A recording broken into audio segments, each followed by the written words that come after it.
Welcome back to Behind the Songs, the Grammy Museum Experience, Prudential Center's online chat series featuring artists, songwriters, and record producers discussing the art and craft behind some of our favorite music. I'm your host, Mark Conklin. I'm also the Director of Artist Relations and Programming at the Grammy Museum Experience, located in Prudential Center in Newark, New Jersey. And on December 22nd, for two shows, 3 o'clock and 8 o'clock, we will welcome back the dynamic Trans-Siberian Orchestra performing on the big stage in the arena. Since their touring debut in 1999, TSO has played over 2,000 winter shows for more than 17 million fans. Very happy today to be joined by a familiar face to all TSO fans. His name is Chris Caffery. He's the guitar player. Today we are going to discuss a few of TSO's most popular songs, including a couple from their Christmas Eve and Other Stories album, which is now celebrating its 25th anniversary. It's hard to believe it's been that long, but Chris, welcome to Behind the Songs. It's great to be here. Thank you. Yeah, it is so hard to believe that the 20 years goes by that quickly. It's amazing. And to be a part of something that's as special as TSO to so many people's lives. And it's just great to be back in the Prudential Center again this year, because last year was the first time in the past 22 years that we didn't do the tour. So it's great to be back out there and great to be at the Prudential Center. I grew up in New Jersey, so I saw a lot of my concerts as a kid at the old Brendan Byrne and all the arenas in New York. And when they finally opened the Prudential Center, it was, for me, it was like getting a new cool place to hang out, because I would go see I don't live too far away, so I go see the shows. And it's such a massive place. It's such a great venue. I love playing there. Yeah, and obviously we missed having you. We missed having everybody last year. But what's it? Before we get into the music, just getting back on the road again. Like, how exciting is it? What are you looking forward to? And are there things for the tour this year, the show, that we should be looking out for? Some maybe new wrinkles and things that you guys are working out. You know what's funny about that with the show? Since I don't get a chance to see the show, I don't design it, and I could see what's there, but I've kind of made it a little thing with me where I don't really ask to see the lighting designs or stage designs till we get to rehearsal, because I want to be surprised by the first time I see it. And they Right. have, the way computers make the animation now, what's being built in the light shows, you can pretty much see exactly what it is right now in the digital form. And I kind of wait. So I trust in Brian Hartley, and I trust in everybody that the design is going to be something different and really cool, but I never really asked Paul or anybody what was going to happen, because for me, it's kind of like getting a chance to see the new version of a movie. It's so going to rehearsal is that, but it's going to be another massive show. We're going back out with the 20 tractor trailer trucks and the crew and the band, and it's going to be great to see all my friends and family again that are in the crew and on the tour for this. That's one of those things for the last over 20 years. They were my family at Christmas time. Like I said, last year was the first time I'd been home for Christmas in decades. So I was over decorating. I think by the time it got to the middle of March, I finally had all my decorations down for Christmas, because I kept finding them, because I just decorated like crazy because I wasn't home. But you get to see these people again, and you get to these cities, and you have certain memories and places. And Christmas is a magical time of the year. So these cities all bring out a different part of their personalities and their decorations, and the way the show was presented, and how people just really look forward to us being a part of their Christmas and family every year. So I think that's the thing I'm looking forward to most, is just getting back to being a part of everybody's lives like we were so used to every year. It's so special for us. I mean, we walk up on that stage, and for me, I just am like a kid in the playground. It's like that stage is my giant playground, and everybody that comes in there to play with us. And it's just a great, big, huge family. And it's an amazing thing to be a part of. And we're really happy that it's back. How many, roughly, I know it may vary, but roughly how many musicians and singers are on, throughout the tour on a certain night? Roughly how many do you generally have? So what the stage has is we have 10 singers, and there's the East Coast and the West Coast TSO tour. So you'll have 20 singers that'll be out with us for the tour. And then there are two storytellers that tell Paul O'Neill's stories. So there's that. And then we have two keyboard players on each tour. So there's four. And there's two guitar players on each tour. So there's four guitar players, and then a single bass player. And then we have a string master conductor for us. And there's an 8-piece little string orchestra, and 7 of them are local musicians that get hired and come in. And some of them have been doing this for a very long time. We've gotten to know them, and they'll be a part of, say we play in Ohio, you'll see the same 7 people for 7 shows, and they come in and they have their little moves with the music on stage, and it's really cool because they're a part of the show with us. And we see these people, we might not see them every single show, but some of them I've seen for a decade or over a decade coming to play the shows. So that's how much we have all together for the band and the singers. So it's pretty massive. And the crew is a lot of people. I know when I get my tag number for our laminates, I'm up in the 70s as the numbers. So there's a lot of people out there when you've got over 70 people before you're counting the band, because I think I'm band member number 3 on the list because of alphabetical, and when you're up to 70 before you've even reached the band, that's a pretty massive tour. So it's definitely a lot of people. And the amount of work that goes into the setup, which I got to see a few years ago. We got, my wife and I went to the show, but we were there the day before when there was nothing, and seeing it all come in, and it's amazing what the crew does. And I can't speak highly enough about what they do and how fast they do it, which is really impressive. We have the greatest crew in the world, and there are times when the drives can be a little bit longer, or you might have, heaven forbid, there's an accident on the road, or you get something bad with the weather, and things get slowed down on their arrival. We still have to play that 3:00 show. I mean, it's different than most other shows. Arena shows get a chance to get to the 8:00. I mean, those times have got to make it for that, and we'll pull in there, and I never question it that they're going to get it done, because they always do, no matter how difficult it is. And you'll see everybody get involved. We'll watch every single piece of that crew unloading the trucks, and no matter what anybody's responsibility is when the day is normal, and they'll just be diving on top of those things to get them out of those trucks and onto that stage, and it always happens. It's an amazing group of people. The music now, again, I said Christmas Eve and Other Stories, which the album is now its 25th anniversary. Christmas Eve, Sarajevo, 12/24, obviously a song that has become very, very popular throughout the years. It's even been in episodes of The Office, which I think is pretty funny. Dwight K. Schrute gets pretty excited about it. What is it about that song? What do you think it is that's resonated so much with so many people, and why it's kind of become so anthemic, and you hear it all the time? And for you, do you remember the first time you heard it, and did you kind of know that this was that special? Like, what are your thoughts about it? Well, I actually heard that song for the very first time when that arrangement of the song when I was 17.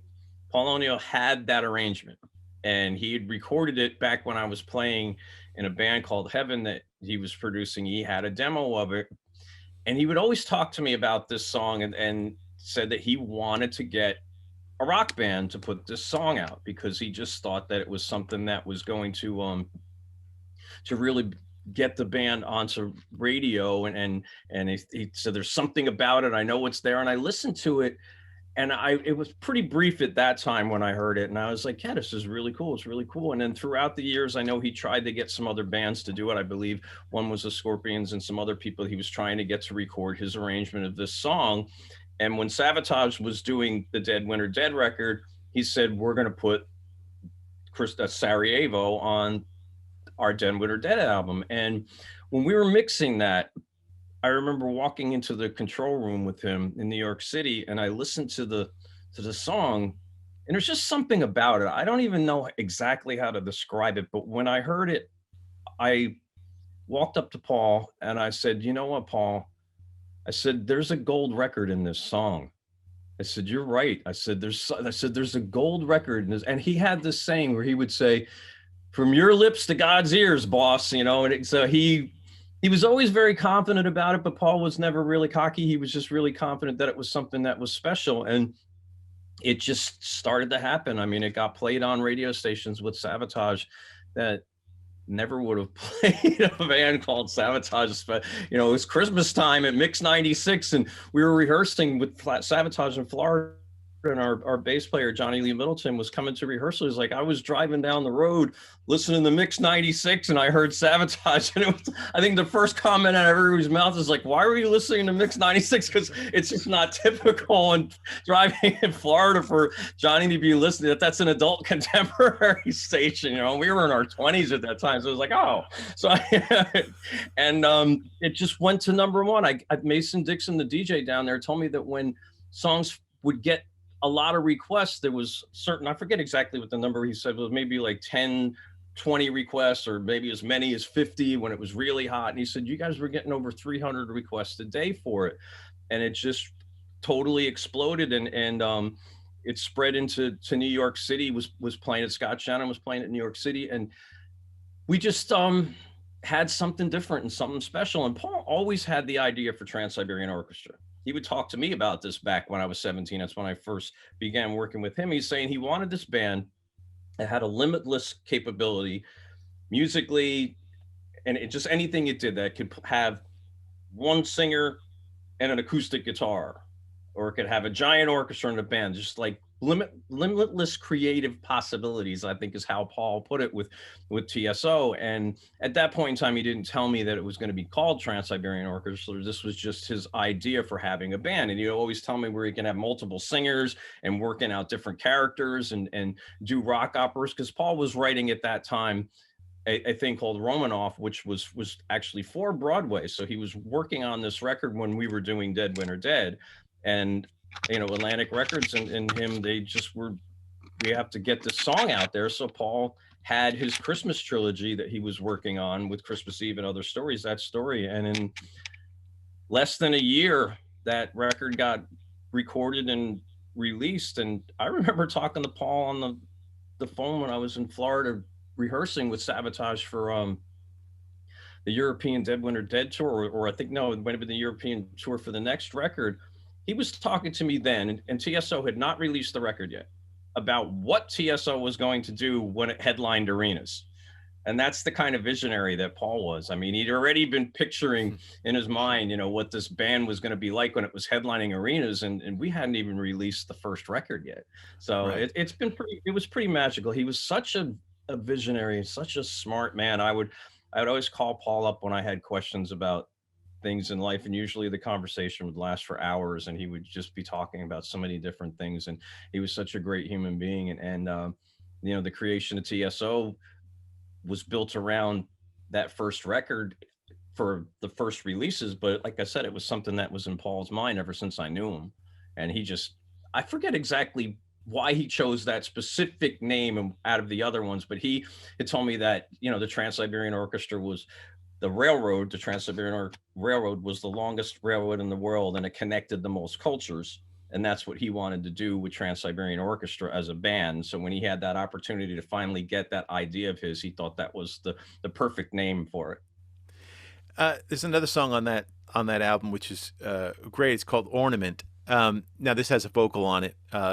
Tell us a little bit about that. Kind of, again, your thoughts on it, having performed it now for a long time.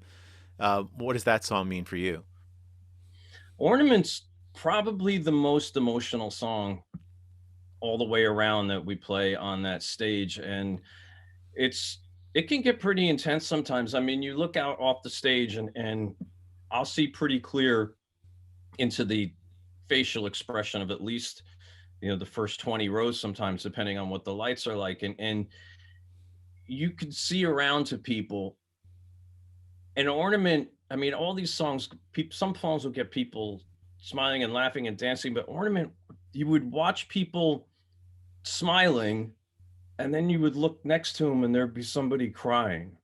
And what TSO had done, and I know this for a fact because fans and people would always tell me, they'd be like, I went to see TSO and I had to bring a member of my family, and I brought my grandfather, I brought my father, who I hadn't seen in 10 years, or friends they hadn't seen in 20 years. And it brought a lot of people together. So you would watch people celebrating the fact that they were together with people that they hadn't spent Christmas with, and that's what that happy expression would come with. But right next to him, you would see somebody that you may have known that just lost a family member that year or that week, as the fans will write us and say, my father or my mother or my brother or somebody just passed away, and TSO was a family tradition, and we're gonna go see the show with them and in spirit, and you'll watch those tears. And I can't help but think of the people I've lost too. I mean, I know the first time I stepped on stage playing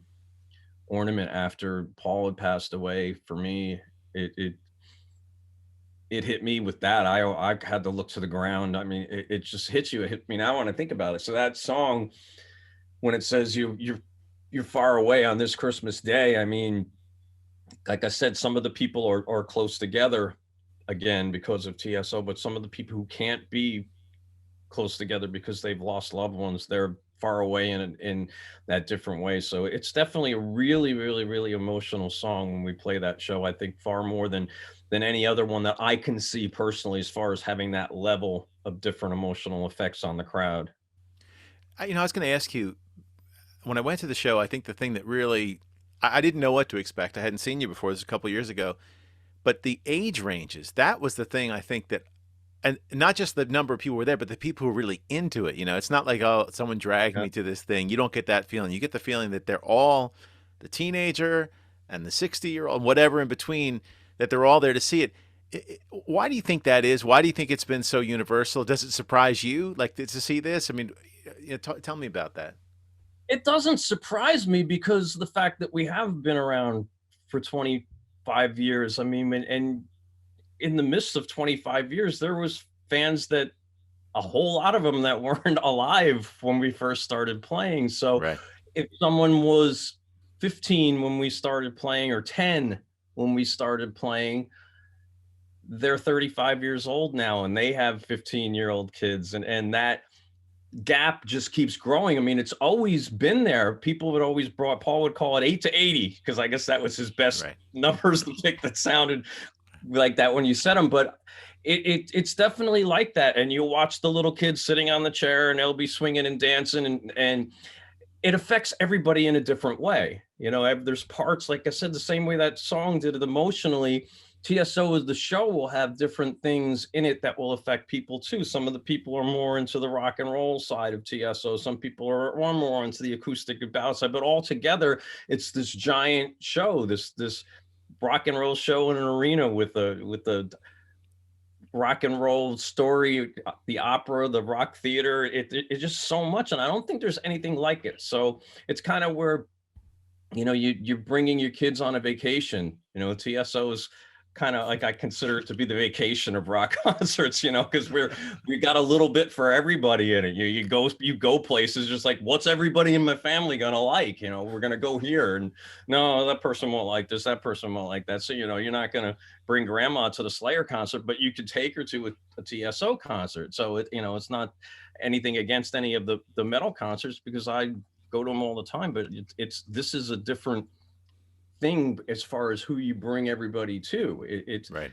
and everybody seems to enjoy it. They'll leave, and the comments are the same every time when we talk to people. Is if they've never seen it before, they say they've never seen it anything like it, and they'll definitely be back, and they love the show, and everybody in their family loved it. And if they've seen it before and they come back, and they'll say, I don't know how you did it, but you've taken it to another level, and it's better. And I think that's what we try to do as a band more than anything, is we want to make sure that nobody comes to see us and think that this is the same as we always try to outdo ourselves. I think that's what the challenge is. And Paul always had that, and he's like, we got to take it up a notch, boss, we got to take it. So we'd always be in for making it that way. And we spend a lot of time before the first show making sure that the first show doesn't look or sound like a first show, because Paul is like, I want this show to be the same as the last show as far as how the band performs and how the production is. So we go out of our way making sure that when we hit that stage for the very first time, those people at show 1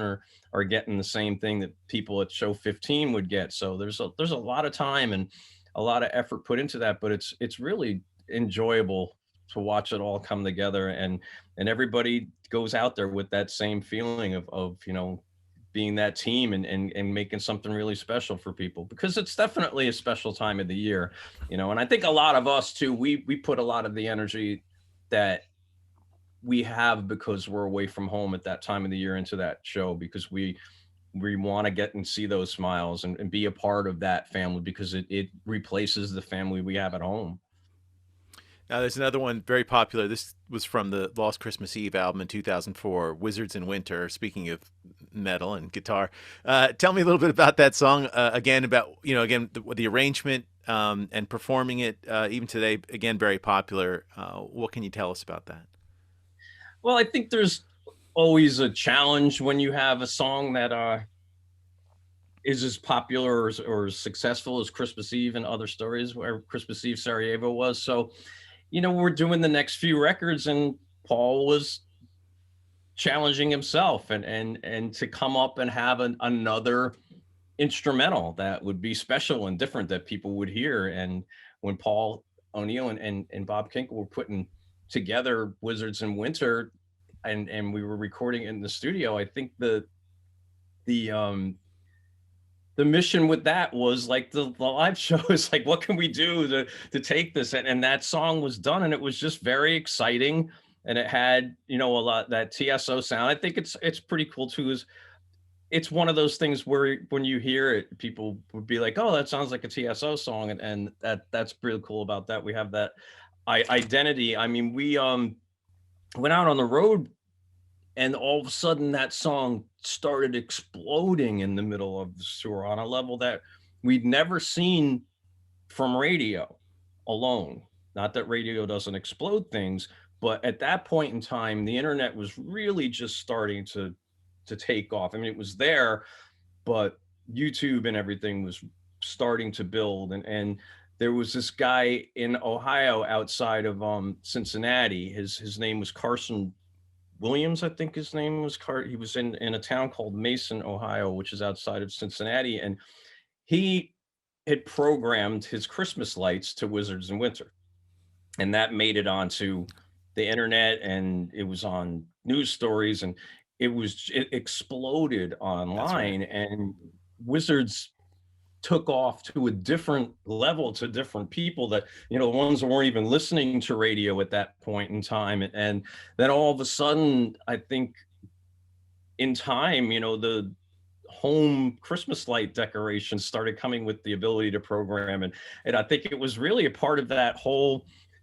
movement into home program Christmas lights. Now there'll be entire towns bouncing to the music of Wizards in Winter. And we were watching the commercials come out, and there'd be police cars lined up and fire trucks, and they were playing Wizards in their cars. And it's always a part of our show. We do that even when we were doing shows outside of the holiday time. When we brought TSO to Europe and we were playing in January and February, we would put Wizards into the set. It's just an exciting live song. It's a great piece of work. And we always have that song always has its set up in the show where the lighting and everything works with the way that thing moves. So it's a fun live production and a very exciting stage show for the production. The instrumentals get a chance to do that. When we're doing the vocal songs, they focus on the singer and the stories, and the show is beautiful, and the lights, if they're moving, they move very slow. They don't take the attention away from the singers. But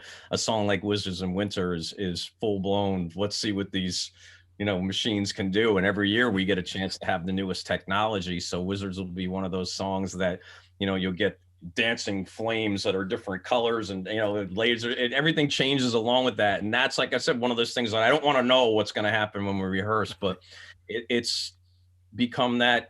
I think it's probably in the show right past Christmas Eve, the number two on what people would definitely look forward to seeing, or kind of would be, oh, we're bummed out if he didn't do Wizards. We've never not played it, and I don't think that would ever happen in the winter tour where Wizards would be out of the set, because I think that would be a bad thing. Yes. It'll definitely be there in every show. No, it's funny you say that, because I do remember the YouTube thing when that happened, and that was like, oh, that's Trans-Siberian Orchestra. That's I think a lot of awareness certainly was. I know it came from that.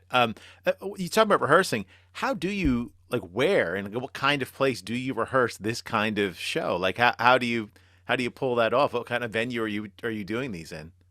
It was funny, because when we first started we didn't have the size of the production that we had. So we were able to rehearse in rehearsal facilities. They were able Right. to set up, whatever lights we had can hang on posts or go from some low trussing, and we would rehearse in New York City and get the music together. Then we would travel outside of New York City into a smaller location and rehearse the shows. And east and west, we'd be lined up next to each other in a giant room, left and right, and each band would be playing.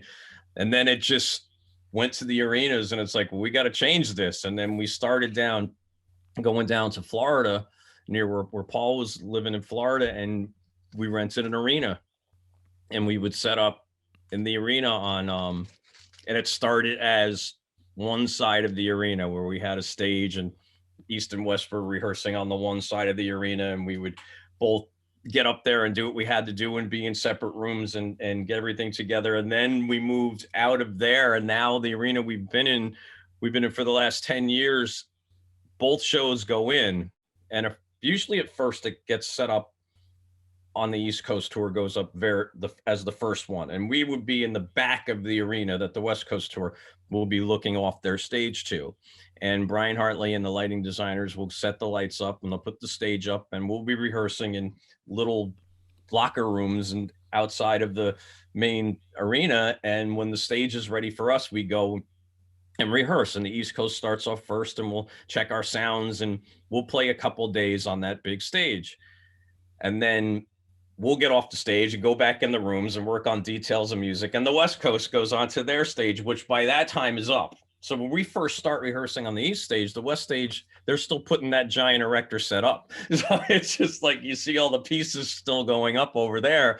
But by the time we leave the rehearsal room we do our last show, the West Coast tour will be completely set up. And that's usually when I can stand up on stage and watch the show, because we'll be playing and both light shows will be running. So I'll get to see exactly what it's doing. And then I always go see my first TSO concert of the year the night before we leave. Our stuff is packed up and the trucks are on their way. This year it'll be going to Green Bay for our first show, and we'll come back into the arena on usually a Sunday night, and we'll sit down and we'll watch the West Coast do the show entirely from beginning to end. It's great because not only do you get to see the show, but you get to watch the way the lighting and production works. So we'll sit there and go, oh, I like the way that they're standing over here when they're doing it. And we'll make little final adjustments to us. And then we usually have our show sent out to the first arena we're playing the night before.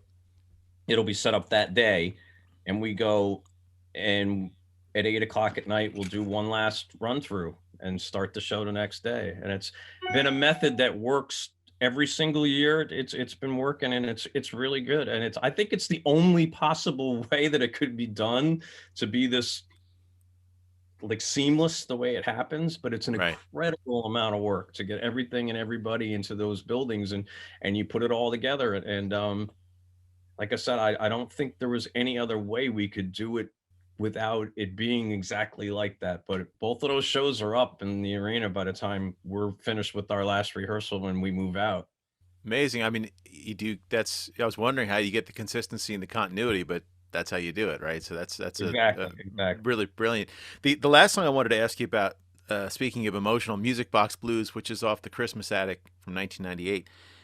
That song has more of a, I'd say traditional, not I'd say traditional, but the Christmas songs that you think of from the past. It's got a little bit more of that. Great vocal on the recording. Tell me a little bit about that song. And again, is that something that how people respond to that differently, maybe when they hear it? Well, when Paul first discovered, I say discovered, he was not a teenager. When Paul first found Daryl Pettiford, when he was looking for vocalists to record, he was telling me, he's like, Chris, I cannot believe this guy. And Paul worked with some amazing singers in his past with the management company and bands he produced and managed. And he just said, he goes, this guy has that it factor. He said, but he says, I think it's on a level that I don't even think I've heard before. And when I would play with Daryl and listen to him, there was just something really spiritual and magical about him. He had an emotion in his voice. He wasn't taught. He was just the real soul of his voice. And he had this rasp and this blues element. And when he was a little kid, he was related to Richie Havens, I believe it was Richie that, and he was taught a lot of things on guitar and singing that Hendrix had taught to people. And he would sit me in the back of the bus because Daryl and me were really close. He was, before we got to the bigger stage of TSO, when we first were touring, I was his roommate on the road, and he would always call me his little brother, and we were real close, and he would teach me these things. And he's like, now you don't show these to anybody. You know, there's these blues secrets and things with tuning and guitars. He goes, these are spirit, these are magic. He says, I'm only showing you. He says, don't. And he would teach me the way to play and these old blues. And he just had that mojo, as he would call it, in him.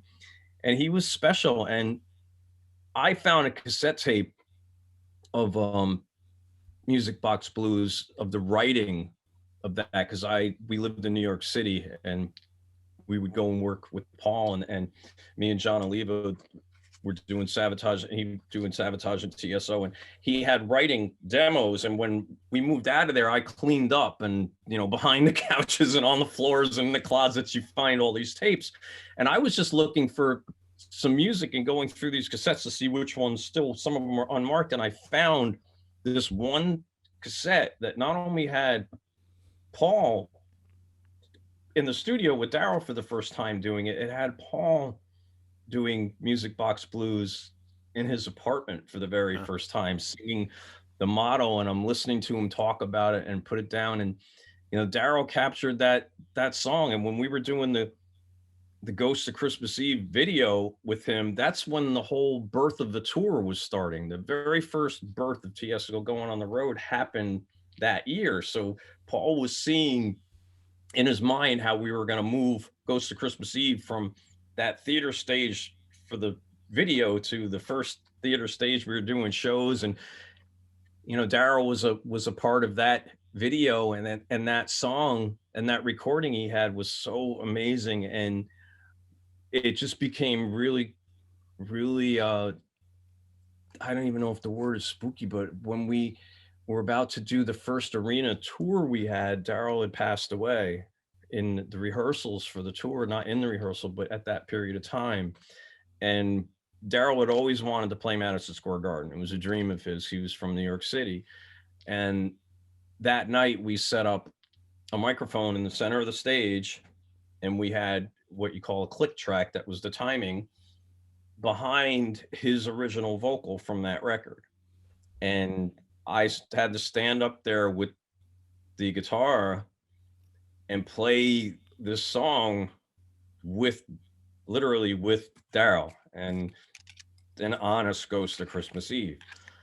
And it's one of these things, again, it's hard for me to talk about, but I was just like that when I did it on stage, you know, because he was one of my best friends, and he was playing the Garden as literally a Ghost of Christmas Eve. And that's what, you know, a lot of those stories that Paul writes, the ghosts are in the stories, and we had a real life one on our stage that night. And it's also one of those songs that, you know, a lot of times when you're doing something in the rock theater or Broadway element, that you pick a character, you know, a female will sing, obviously Tina Turner. If you're doing the Tina Turner music, you know, you have specific songs, and Jekyll and Hyde is going to be, you know, that guy.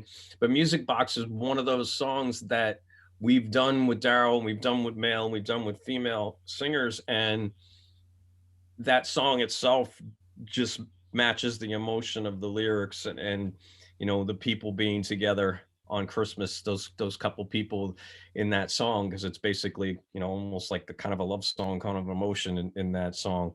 And it's a really special one. You know, I smile, and I think of Daryl when I hear that song in a different way, I think, than most people do, because I have a ton of memories with that guy. You know, when you're on the road and you're sitting in hotel rooms at 2:00 in the morning, and you're both saying jokes and stories and making yourselves laugh from the separate beds as you're going. It's just the things that happen when you first hit the road at TSO was was a baby at that time. You know, we were just starting, and Daryl was a very special singer. I always tell everybody when they're singing on that stage, I'm like, no matter what you do, you got to compete with the best ever with that guy, because he really was, in my opinion, he was. You know, I've got a lot of singers that are great, but Daryl, to me, he was just up there on that certain level. Wow. That's an amazing story. I obviously hadn't heard it before, but I love the song. And so I'll never, it'll be interesting to hear it again the next time and see it on stage again with that context. It's amazing. Chris, I can't thank you enough for doing this. These are really interesting stories. It's great to learn more about what TSO does. And obviously, we're very excited to have you back again. It's December 22nd. It's the 3 o'clock show. It's the 8 o'clock show at Prudential Center in Newark. And if you have time, you come by before you come see the Grammy Museum, because we are in the building. So for all the people watching, come see the show, come see the Grammy Museum, say hello. And Chris, of course, hopefully we'll get the chance to say hello while you're in the building. But thanks again for doing this. It was really enjoyable, and Thank you. a lot of luck on the tour, and be well and healthy and all those things. Yeah, everybody be safe, and have a great rest of 2021, and we'll see you on the road. We're really looking forward to it. Amazing. And thank you, everybody, for watching this episode of Behind the Songs. That's Chris Caffery. I'm your host, Mark Conklin. And as always, we encourage you to make music and make a difference. And we will see you again next time.